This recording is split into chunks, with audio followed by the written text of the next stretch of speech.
नमस्कार दोस्तों, आज हम बहुत महत्वपूर्ण मेडिकल टॉपिक पर बात करने वाले हैं जो कि विंकोमाइसिन इंजेक्शन होगा। इसमें हम यूजेज, डोज और साइड इफेक्ट को बताएंगे।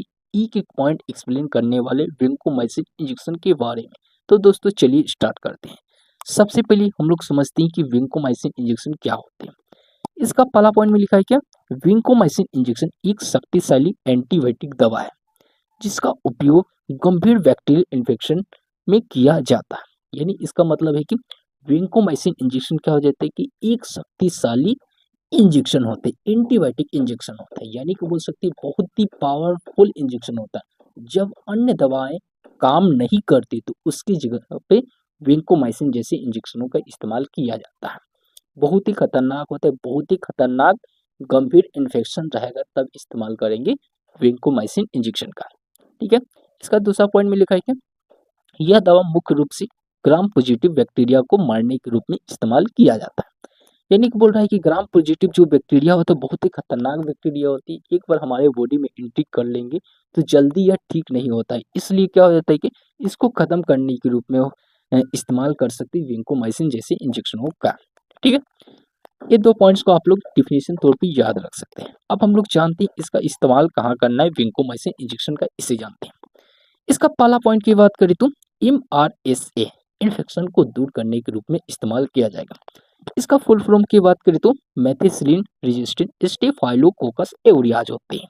यह एक ऐसा इन्फेक्शन होते हैं जो कि क्या होते हैं कि हमारे बॉडी में क्या होते हैं एंट्री हो जाएगा तो जल्दी सुन यह ठीक नहीं होता है। यह क्या करेगा कि हमारे बॉडी को क्या खतरनाक तरीके से क्या करेगा, इफेक्ट करने लगेगा, नोचने लगेगा एक तरह से। जहाँ पर इन्फेक्शन हुआ वहाँ पर क्या करेगा कि बढ़ाते ही चला जाएगा। तब हम इस्तेमाल कर सकते हैं विंकोमाइसिन इंजेक्शन का। ठीक है। पहला पॉइंट क्लियर है आप लोग को। दूसरा पॉइंट की बात करें तो सेप्सिस। सेप्सिस का मतलब बोले तो हम बोल सकते हैं यदि खून में किसी प्रकार से क्या हो जाती है कि बीमारी हो जाती है तो उसको ठीक करने के रूप में इस्तेमाल किया जा सकता है। यानी बोल सकते हैं सेप्सिस जैसी प्रॉब्लम आती है। सेप्सिस का मतलब ही निकलता है कि खून की बीमारी, ब्लड में किसी प्रकार से इन्फेक्शन हो जाती है, कीटाणु की मात्रा बढ़ जाती है, इन्फेक्शन की मात्रा बढ़ जाती है, तो उस टाइम पर विंकोमाइसिन जैसे इंजेक्शन का इस्तेमाल कर सकते हैं। ठीक है, 2 पॉइंट्स क्लियर होगा आप लोगों को। तीसरा पॉइंट की बात करें तो सीवियर कंडीशन में न्यूमोनिया की बीमारियाँ होती है, कोई भी मनुष्य को फेफड़ों का संक्रमण हो जाता है, तो उस टाइम पर वैंकोमाइसिन इंजेक्शन का इस्तेमाल किया जा सकता है। फेफड़ों में क्या हो जाती है, इन्फेक्शन होंगे तो लंग्स में क्या हो जाता है कि आपको सांस लेने से जैसे क्या होगा, प्रॉब्लम होने लगेगा, अच्छा से आप सांस नहीं ले पाइएगा, तो उस टाइम पर इस्तेमाल किया जा सकता है वैंकोमाइसिन इंजेक्शन का। ठीक है, 3 पॉइंट्स क्लियर। चौथा पॉइंट की बात करें तो इंडोकार्डियटिस के रूप में भी इस्तेमाल किया जा सकता है।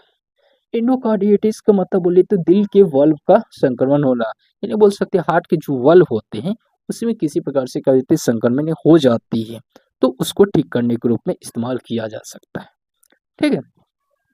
पांचवा पॉइंट की बात करें तो मेनिंजाइटिस जैसी क्या होती है कि प्रॉब्लम आती है। मेनिंजाइटिस का मतलब बोले तो जो दिमाग के जो झिल्ली पाया जाता है उसमें किसी प्रकार से क्या होती है कि इन्फेक्शन हो जाती है। दिमाग में किसी प्रकार से इन्फेक्शन होती है तो उस टाइम पर इस्तेमाल किया जा सकता है। दिमाग की जो ऊपरी परत में जो झिल्ली पाई जाती है, पतला सा लेयर होता है, उसमें किसी प्रकार से इन्फेक्शन होती है तो उसको ठीक करने के रूप में इस्तेमाल कर सकते हैं वैंकोमाइसिन इंजेक्शन का। ठीक है, 5 पॉइंट्स क्लियर है। 6 पॉइंट्स की बात करें तो ओस्टियोमिलाइटिस के रूप में भी इस्तेमाल किया जा सकता है। ओस्टियोमिलाइटिस का मतलब बोले तो हड्डियों का संक्रमण होता है, हड्डियों में इन्फेक्शन हो जाती है और उसका जो हड्डियों के मुहाने पाए जाते हैं, जहाँ पर बोल सकते हैं कार्टिलेज होता है, वहाँ पर भी क्या हो जाता है कि क्या संक्रमण हो जाती है, तो इस सभी चीज़ को ठीक करने के रूप में इस्तेमाल किया जा सकता है। ओस्टियोमिलाइटिस जैसे प्रॉब्लम में आती है तो ठीक कर सकते हैं, हड्डियों का संक्रमण को ठीक कर सकते हैं। ठीक है। 7वां पॉइंट्स की बात करें तो स्किन या सॉफ्ट टिश्यू का इन्फेक्शन होती है तो ये सभी चीज़ को ठीक करने के रूप में इस्तेमाल किया जा सकता है। जो स्किन पाई जाती है, स्किन के अंदर में क्या सॉफ्ट टिश्यू होती है, त्वचा के अंदर सॉफ्ट टिश्यू होती है, उसमें इन्फेक्शन होती है तो ठीक करने के रूप में इस्तेमाल कर सकते हैं वैंकोमाइसिन इंजेक्शन का। ठीक है, इस 7 पॉइंट्स को आप लोग याद रख सकते हैं जो कि वैंकोमाइसिन इंजेक्शन का यूजेज है। ये सातों जगह हम इस्तेमाल कर सकते हैं, बेफिक्र यूज कर सकते हैं वैंकोमाइसिन इंजेक्शन का। ठीक है। अब हम लोग जान लेते हैं वैंकोमाइसिन इंजेक्शन हमारे बॉडी में कैसे काम करता है। हम वैंकोमाइसिन का इंजेक्शन का यूज किए तो कैसे हमारे बॉडी में वर्क करेंगे, इसे जानते हैं। इसका पहला पॉइंट में लिखा है कि वैंकोमाइसिन जो होते हैं कि बैक्टीरिया के सेल वाल बनने की प्रक्रिया को रोक देता है। जो होता है कि बैक्टीरिया का जो होता है सेल वाल होता है उसकी बनने की प्रक्रिया को क्या करता है, रोक देता है, जिससे बैक्टीरिया मर जाते हैं और इन्फेक्शन खत्म हो जाता है। ये डायरेक्टली क्या करते हैं कि हमारे जो सेल वाल होते हैं उसकी प्रक्रिया को क्या करते हैं, रोक देंगे, और जिससे क्या हो जाता है, बैक्टीरिया बन ही नहीं पाएगा और धीरे धीरे जो बैक्टीरिया ग्रोथ रहेगा वह क्या होगा, खत्म हो जाएगा। ठीक है। दूसरा पॉइंट में लिखा है यह दवा बोल सकती है कि बैक्टीरियासीडल होती है। बैक्टीरियासीडल हो का मतलब बोले तो सीधे बैक्टीरिया को मारती है, यानी कि बोल सकते हैं डायरेक्ट बैक्टीरिया खत्म होता है। वही ऊपर में बताया है और वही पॉइंट नीचे में भी लिखा हुआ है, सेम बोल सकते हैं एक तरह से। बैक्टीरियासीडल का मतलब हो जाता है कि यानी सीधे बैक्टीरिया को क्या करते हैं, किल करती है और खत्म कर देती है। ठीक है, आप लोग समझ चुके हैं कि विंकोमाइसिन हमारे बॉडी में कैसे काम करते हैं। ठीक है, अब हम लोग जानते हैं कि कितना डोज लेना है। डोज का मतलब बोले तो विंकोमाइसिन कैसे दिया जाता है, इसे जानते हैं। ठीक है, इसका पहला पॉइंट में लिखा है यह दवा आईवी ड्रिप के रूप में दिया जाता है, नस में धीरे धीरे दी जाती है। जो नसें होती हैं उसके अंडर में डायरेक्ट क्या होता है कि धीरे धीरे से स्लोली स्लोली डराया जाता है एक ड्रिप के रूप में। ड्रिप का मतलब बोले तो जिसे बोतलें आते हैं, NSDNS जैसे बोतलें आती हैं उसमें डालकर दिया जा सकता है, 1 घंटा के अंडर में चढ़ा दिया जाता है, आईवी ड्रिप के रूप में दी जाती हैं। ठीक है, इसी के नीचे पॉइंट में लिखा है कि इंजेक्शन को कम से कम 1 घंटे में देना चाहिए। वही बात है, इस इंजेक्शन का क्या हो जाता है कि जो विंकोमाइसिन इंजेक्शन होता है कम से कम 1 घंटा के अंडर में चढ़ाना चाहिए। एक से ज़्यादा हो जाए लेकिन कम में नहीं चढ़ाना चाहिए, नहीं तो आपको साइड इफेक्ट शो कर सकता है। ठीक है, धीरे धीरे दीजिएगा। यह डॉक्टर या बोल सकते हैं नर्स के द्वारा ही ये दिया जाता है। इस इंजेक्शन डायरेक्टली आपको मेडिकल शॉप में मिलेंगे नहीं, डायरेक्टली आपको प्रिस्क्रिप्शन के तौर पे ही मिल सकता है। जब डॉक्टर लोग प्रिस्क्रिप्शन लिखेंगे उसके द्वारा ही आपको विंकोमाइसिन इंजेक्शन मिल सकता है। ठीक है, अब हम लोग जानते हैं इसका कुछ साइड इफेक्ट होते हैं, इसे जान लेते हैं। जैसे पहला साइड इफेक्ट की बात करें तो किडनी पर असर डाल सकता है। आप इसका स्पीडली भी चढ़ाइएगा विंकोमाइसिन इंजेक्शन का। 1 घंटा का समय जो होता है उससे उसके अंडर में चढ़ा देते तो सही है, लेकिन आप वही मान के चलिए 10 मिनट 5 मिनट में चढ़ाइएगा तो सीवियर कंडीशन में साइड इफेक्ट ला सकता है, किडनी पर असर डाल सकते हैं। ठीक है, सुनने में दिक्कत ला सकता है। सुनने का मतलब बोल सकते हैं कि ऑडियो टॉक्सिसिटी जैसी प्रॉब्लम भी दिख सकती है। इंजेक्शन साइड पे क्या हो जाता है कि दर्द या सूजन ला सकता है, मतलब उल्टी जैसी क्या होता है साइड इफेक्ट के रूप में शो कर सकते हैं, जो कि विंकोमाइसिन के होंगे। ठीक है, ये 4 पॉइंट्स है जो कि साइड इफेक्ट हो जाएगा। कब होगा साइड इफेक्ट, जब क्या हो जाता है इस इंजेक्शन को आप डायरेक्टली चढ़ाइएगा, वो भी स्पीडली चढ़ाइएगा तब।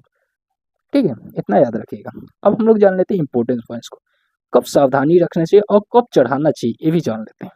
ठीक है, मरीज को जब किडनी डिजीज वाले जो मरीज होते हैं उसको बहुत ध्यान से चढ़ाना चाहिए, डॉक्टर की निगरानी के तौर पे ही चढ़ा सकते हैं। ठीक है, दूसरा पॉइंट की बात करें तो पहले बोल सकते हैं कि हेयरिंग के जिससे प्रॉब्लम होगा, हेयरिंग मतलब बोले तो सुनने की जिसका प्रॉब्लम होता है तो उसे बोल सकते हैं कि तो बहुत ध्यान से चढ़ाना चाहिए। ठीक है, अगला पॉइंट में बात करें तो प्रेगनेंसी या बोल सकते हैं ब्रेस्ट फीडिंग महिलाओं को भी क्या होता है बहुत ध्यान से चढ़ाना चाहिए। जो प्रेगनेंसी रहेंगे बच्चे को और माँ को भी दोनों को खतरा ला सकता है, इसलिए डॉक्टर की निगरानी पे नर्सिंग की निगरानी पे ही चढ़ाया जाता है इस दवा का। ठीक है, वैकोमाइसिन इंजेक्शन का। नेक्स्ट पॉइंट की बात करें तो दूसरी नेप्रोटॉक्सिसिटी दवाई चल रही है, यानी बोल सकते हैं कि नेप्रोटॉक्सी जैसी क्या हो जाती है कि और कोई दवाई चल रही है तो उसके जगह पे इसको इस्तेमाल नहीं करना है। कोई भी दवा के साथ में इसको इस्तेमाल नहीं करना है, कोई भी दवा को मिलाकर नहीं देना है।